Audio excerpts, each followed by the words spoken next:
Chapter 7. Let's Go Deeper. Valinar picked it up from there. He had some ideas that involved some pretty nasty things, but he wouldn't say what until they managed to secure a scion. Psionics are not usually featured in my campaigns. I don't allow it as a playable class. But Golarion has a few of them, so I allowed them to try and find one. Upon doing some research, they found two relatively feasible sources of psionics. Jalmaray, where Vudrani monks engaged in self-affection sometimes develop the capacity to control matter with their minds, and the unexplored depths beneath the third realm of Orv, the deepest known cave network that composed the Darklands, Golarion's equivalent of the Underdark. I really dislike the name Darklands, which reminds me of Penny Arcade's Darkbad. There apparently, aboleths and other creatures had minds powerful enough to develop psionic powers.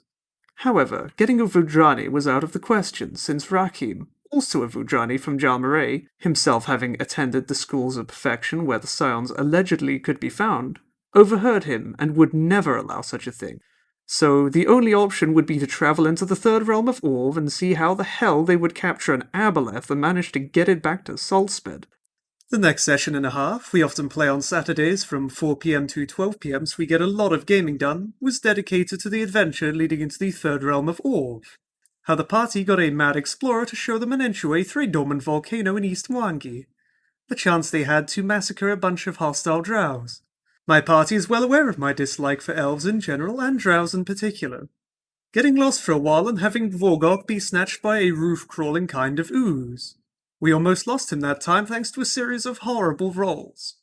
He tried to eat away through the ooze, which almost had him killed later on as the ooze began multiplying inside his stomach. Wasn't his proudest moment, but he made it all good when he asked me for a fortitude roll in order to vomit his entire stomach over an enemy, in order to have the ooze still there attack it, and a bunch of other... Oh my god, it's so dark in here, why the hell didn't one buy torches or prepare a light spell? Ultimately, they found what they wanted in an extremely remote cave who knows how deep. An aboleth. Specifically, a really pissed off aboleth surrounded by half-turned into slime humanoids that made for quite a distasteful, yet entertaining, battle. They beat it and captured Slimy. That's how they named him. Considering aboleths are supposed to be unspeakable intellects, I almost had to roll for a dignity saving throw. Now, capturing the aboleth was the easy part. It was getting it back to Saltspit that I really wanted to see done. Aboleths are, after all, 25 feet long and weigh over 6,000 pounds. It began bad, since Valinar mistakenly thought Rakim knew teleportation spells, but for some reason he had completely forgotten that he was a Monk 6/Sorcerer 4, in no way capable of teleporting anything. Frustrated, he attempted going back to where they defeated the drows in order to see if there was still any kind of wizard, treasure, or scroll that could help, but of course there wasn't. They would be gone for 2 days. They were really deep underground, so we fast-forwarded. While Valinar left with Vorgok and Rakim, Hassan and Jack took a while to explore around, when they stumbled upon a gargantuan cave filled with what appeared to be an underground sea, illuminated by incandescent spherical plants that floated high above thanks to gas pockets, volcanic vents making the whole place warm and sustaining a lush jungle. Long story short, voyage to the center of the earth, dinosaurs included. The idea was to have them attacked by a tyrannosaur or something, but little did I know. Hassan's player stood there for a moment thinking. I wasn't sure if he was going to make a joke about Cadillacs and dinosaurs or something, but instead turned to me and said, "We go back to the aboleth site and wait for the rest to return. I have a plan to get Slimy out of here." Fast forward a bit through meet-up with the rest of the party, dinosaur fights, exploring, checking out the gas-filled plants, etc. The group had just killed a pair of tyrannosaurs when Hassan turns to Valinar. "Priest, do you still have the plans we helped design with the engineers of Eikenstar for the cargo Zeppelin?" To which the man who was previously mentioned always kept records of everything and probably carries more weight in maps, scrolls, and documents than anything else, his own weight included, said, "Yes, I must have the schematics here somewhere. Why?" Hassan hurried to climb one of the dinosaurs and extended his arms outwards. "Because Slimy is going to fly." His plan, which got assistance from some mean knowledge in craft checks, was as follows. They would skin the tyrannosaurs in order to build a large Zeppelin balloon, erecting the structure out of wood from the jungle and bone from the creatures. They ended up using wood since the bones were too heavy. They would then fill the balloon with the gas plants. Getting those plants was a challenge all by itself, which they ended up doing by building improvised delta wings and using the volcanic vents to push upwards.